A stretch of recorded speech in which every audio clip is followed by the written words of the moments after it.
Legislative IQ. Increase your legislative intelligence with Florida's policy, budget, and campaign monitoring service. Subscribe today at legislativeiq.com.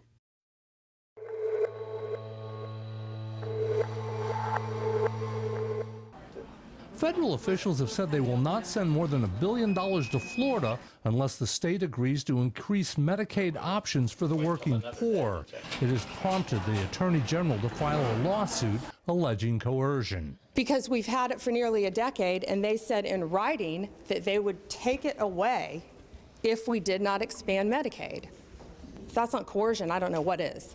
The money in question is used to reimburse hospitals who treat people who can't pay. What's unusual here is that low-income pool or LIP funding is voluntary.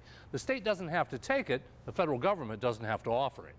On Tuesday, Governor Rick Scott left for Washington to meet with the federal officials being sued to convince them to keep the money flowing. Today, my goal is just focus on hoping they'll reconsider. Now, the reason I'm doing this is we got to get a budget done.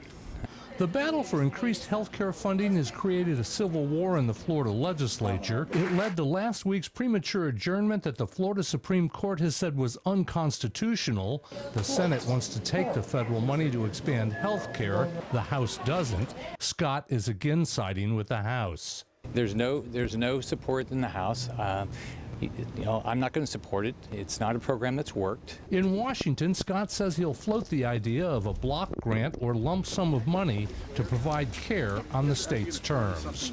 Reporting from the state capitol, I'm Mike Massalinda.